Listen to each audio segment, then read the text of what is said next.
10월 1일 데일리 가정 예배를 드리시는 모든 분들을 환영하고 축복합니다.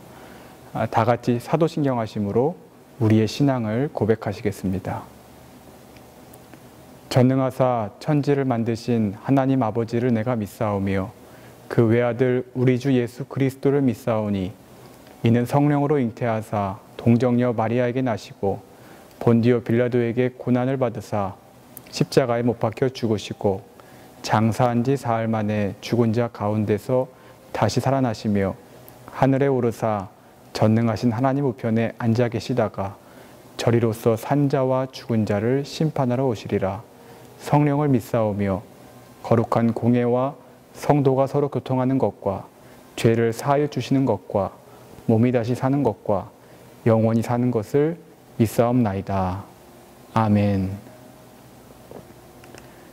다 같이 찬송가 430장 주와 같이 길 가는 것 찬양하시겠습니다.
하나님 말씀은 고린도후서 5장 9절입니다.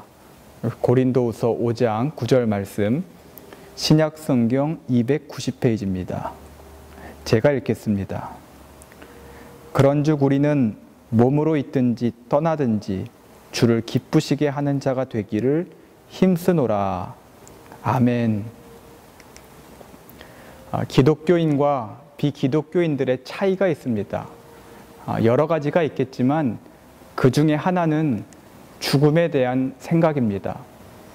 비기독교인들은 죽으면 끝이다 라고 생각을 합니다. 하지만 기독교인은 다릅니다. 죽으면 천국에 간다고 믿습니다. 왜냐하면 구원을 받았기 때문이에요. 예수 그리스도로 인해 구원을 받았기 때문이에요. 그래서 기독교인들은 죽음을 두려워하지 않습니다. 저도 임종의 순간을 몇 번 보았습니다. 많이 보진 못했지만 예수님을 믿는 사람은 임종의 순간도 다르더라고요. 미소를 지으며 행복한 모습으로 죽음을 맞이하는 거예요. 어떻게 이것이 가능할까요? 죽음 뒤에 맞이하게 될 천국을 기대하기 때문이에요. 그리고 하나님 아버지 집에 간다는 기쁨이 있기 때문입니다. 그런데 이런 기대와 기쁨은 임종의 순간에만 느끼는 것이 아닙니다. 엄밀히 말하면 크리스찬은 일상에서 천국에 대한 기대와 기쁨을 가지고 살아야 하는 거예요. 하나님의 나라를 바라보며 구원의 기쁨과 감격을 가지고 살아야 하는 겁니다. 그때 우리의 삶은 달라집니다. 삶의 기준과 가치와 목적이 달라지기 때문에 우리의 삶은 달라질 수밖에 없는 거예요. 예수 그리스도가 삶의 기준과 가치와 목적이 되는데 어떻게 삶이 안 달라지겠습니까? 썩어질 것이 아니라 썩어지지 않을 것을 바라보는데 어떻게 삶이 안 달라지겠습니까? 그 대표적인 사람이 바울이잖아요. 바울은 죽음을 두려워하지 않았습니다. 오히려 죽는 것도 유익하다라고 말합니다. 왜냐하면 내게 사는 것이 그리스도이기 때문이에요. 또 바울은 오늘 본문 9절에서 이렇게 말합니다. 그런즉 우리는 몸으로 있든지 떠나든지 주를 기쁘시게 하는 자가 되기를 힘쓰노라. 바울이 말하는 것이 무엇입니까? 살든지 죽든지 자신은 하나에 집중하고 힘쓰겠다는 거예요. 그게 무엇입니까? 주님을 기쁘시게 하는 거예요. 주님의 기쁨이 되는 거예요. 바울의 관심은 오직 주님이었습니다. 그래서 죽으나 사나 주님을 기쁘시게 하는 삶을 살겠다고 말하는 거예요. 다르게 말하면 어떤 것도 주님을 향한 나의 마음을 막을 수 없다는 겁니다. 아쉽게도 바울은 오늘 본문에서 어떤 삶이 주님을 기쁘시게 하는지 말하지 않습니다. 하지만 다른 말씀을 통해 우리가 알 수 있는 것이 있어요. 하나님이 기뻐하시는 삶은 육신을 따르지 않고 영을 따르는 삶입니다. 바울은 로마서 8장 8절에서 이렇게 말합니다. 육신에 있는 자들은 하나님을 기쁘시게 할 수 없느니라. 육신에 속한 사람은 절대 하나님을 기쁘시게 할 수 없는 거예요. 왜냐하면 육신을 따르는 자는 육신의 일을 생각하기 때문이에요. 그리고 육신의 생각은 하나님과 원수가 되기 때문입니다.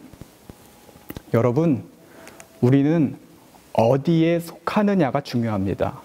우리는 속한 곳에 따라 생각이 달라지는 거예요. 이 시간 간절히 기도하고 바라고 축복합니다. 육신이 아닌 영에 속하시기를 바랍니다. 땅이 아니라 하늘을 바라보시기 바랍니다. 썩어질 것이 아니라 썩지 않을 것을 바라보시기 바랍니다. 아래가 아니라 위를 바라보시기 바랍니다. 세상이 아니라 오직 주님, 예수님만 바라보시기를 바랍니다. 그래서 하나님을 기쁘시게 하는 삶을 사시기를 축복합니다. 이것이 예수님을 믿는 우리가 마땅히 살아야 할 삶의 모습입니다. 말씀을 맺습니다. 이 새벽에 예배를 드리시는 성도 여러분, 한번 자신에게 질문해 보시기 바랍니다. 나는 어디에 속해 있는가? 영에 속해 있는가? 아니면 육에 속해 있는가? 그리고 나는 주님을 기쁘시게 하는가? 아니면 슬프시게 하는가? 새벽으로 부족하면 오늘 하루 종일 생각하고 고민하고 기도하시면 좋을 것 같습니다. 그래서 나의 모습을 발견하고 영에 속하는 삶, 주님을 기쁘시게 하는 삶, 예수님만 바라보는 삶을 사시는 성도님들이 되시기를 예수님의 이름으로 축복합니다. 다 같이 기도하시겠습니다. 사랑의 하나님, 새벽을 깨워주시고 예배와 기도로 하루를 시작하게 하심에 감사를 드립니다. 바울을 통해 저희의 신앙과 삶을 되돌아봅니다. 예수님을 믿는다고 말은 하지만 말에 맞는 신앙과 삶을 살지 못함을 고백합니다. 저희를 용서하여 주옵시고 예수님만 바라보는 믿음을 허락하여 주옵소서. 육신과 땅의 것에 집중하기보다는 영과 하늘의 것에 집중하게 하시고 하나님을 기쁘시게 하는 삶을 살게 하여 주옵소서. 이제 하나님께서 허락하신 하루를 시작합니다. 세상 속에서 빛과 소금의 역할을 감당하게 하시고 하나님께 기쁨이 되고 이웃에게 그리스도의 향기를 주는 삶을 살게 하여 주옵소서. 예수님의 이름으로 기도드렸습니다. 아멘. 하늘에 계신 우리 아버지여, 이름이 거룩히 여김을 받으시오며 나라가 임하시오며 뜻이 하늘에서 이루어진 것 같이 땅에서도 이루어지이다. 오늘 우리에게 일용할 양식을 주시옵고 우리가 우리에게 죄 지은 자를 사하여 준 것 같이 우리 죄를 사하여 주시옵고 우리를 시험에 들게 하지 마시옵고 다만 악에서 구하시옵소서. 나라와 권세와 영광이 아버지께 영원히 있사옵나이다. 아멘. 이 시간 말씀을 기억하시면서 기도하시겠습니다. 개인의 기도 제목을 놓고 하나님 앞에 진실된 마음으로 다 같이 기도하시겠습니다.